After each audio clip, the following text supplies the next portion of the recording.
There is another round of layoffs happening at good old Xbox. Okay. Now, Xbox, if you guys remember, I forgot what the DEI initiative was called over at Xbox. There was some crazy female that was in charge of it, of course, like there always is. But I think it's hilarious. And like we've been saying with all these topics, what is the one common denominator with all of these topics is you got a studio, or in this case, you got a company, and they're just deciding to risk their money with these DEI consultancy firms. And then they have to end up firing people because whatever they made didn't quite work out when everybody was telling them it wasn't going to work out. And instead of getting rid of the DEI consultancy firms, they are now essentially seemingly mandatory. They rather keep those firms and fire their employees who have been there for years. That seems to be the mindset. Well, we have an article here from That Park Place, and it says another round of layoffs has hit Microsoft and Xbox as company fully embraces the woke agenda.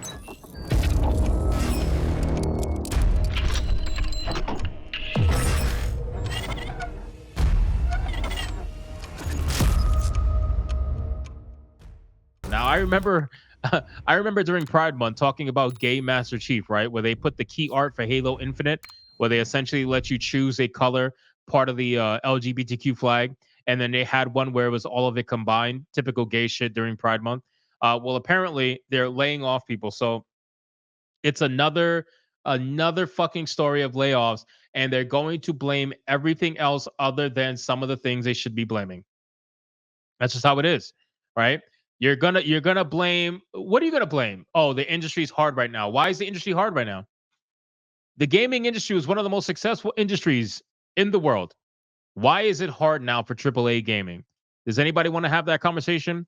Why is it hard now? Just people magically stop liking AAA games? Is that what it is? People just stop caring about AAA games? Like suddenly we just don't want them anymore? No, of course not.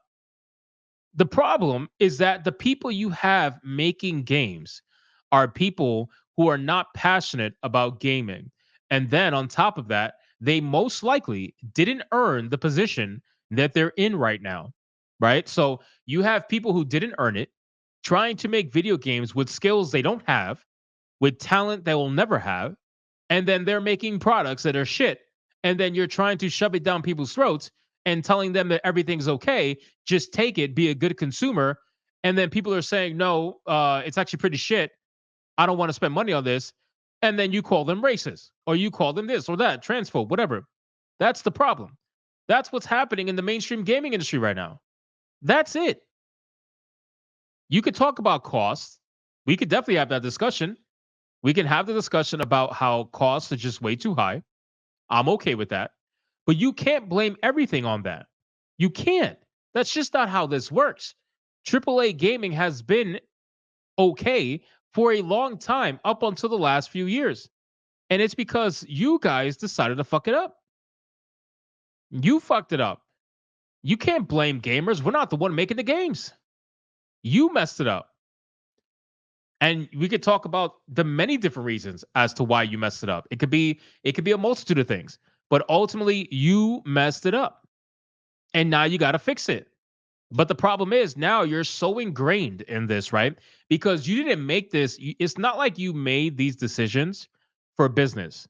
You made these decisions for ideological reasons. At least the people on the ground level, the people in the C-suite jobs or the executives, they made this decision for business, right? Because their pockets are being lined by ESG money. But the ground workers, the developers, right? The people working on the game, they made these decisions for ideological reasons, and they're being bolstered by the executives who are being paid to bolster them. So you sit there and you're like, okay, well, it's not about gaming anymore. It's about my ideology. It's about my identity. It's my belief. So now they can't change it because if you change it back and you go back in time and you try to make it not about that, well, now you're going to insult the person that you just told their identity means everything to you. So now you either got to admit you're a liar or you just got to flat out just deal with it. You got to eat it. It sucks, but that's what you put yourself in. You made this about ideology, so you got to deal with it, whatever that may be. That's the problem. See, when people make games for gamers, they're a lot more successful. But you're not making games. You're making ideology pieces. That's what you're making. You're pushing out these games in the hopes that it garners an audience of people who agree with the ideology that you presented. And the problem is, you thought that you were the majority, but you're realizing very quickly with all these layoffs, you're not the majority at all. That's been obvious for how long now?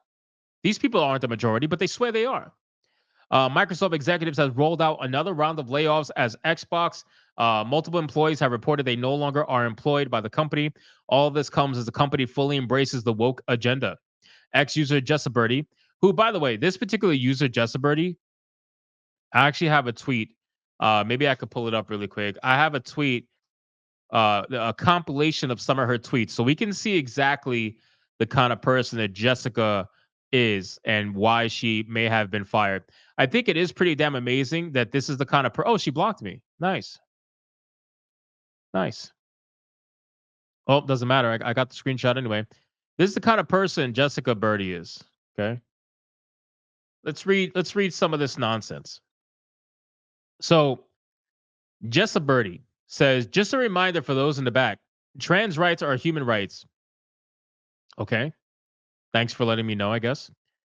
Just a reminder that trans girls are girls, and banning kids from competing in sports because of their gender identity is complete nonsense. This clearly isn't about fairness for girls. This is transphobic patriarchy at work. Okay. Nice. Also, do you think cis girls are so weak that we would fear having trans girls compete with us?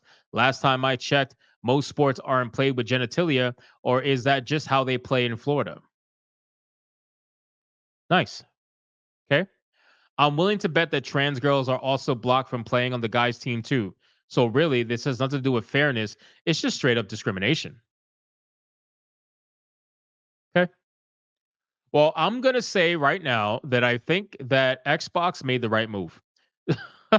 like I'm gonna give a cheer for that.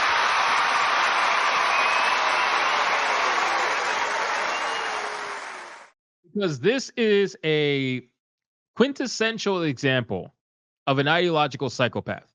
And this person was working at Xbox. So if this person was working at Xbox, what do you think is the chances that other people like this are also working at Xbox, right? With the crazy red hair, with the constant obsession over trans, right? And keep in mind, this person is not trans. This person calls themselves a cis girl. So she's a woman, right? But she's out here shilling for trans people because she has a fetish for trans people. That's just what it is. I mean, I'm just being real with you. So, but the third part here is funny. Do you think cis girls are so weak that we would have fear having trans girls compete with us? Last time I checked, most sports aren't played with genitalia.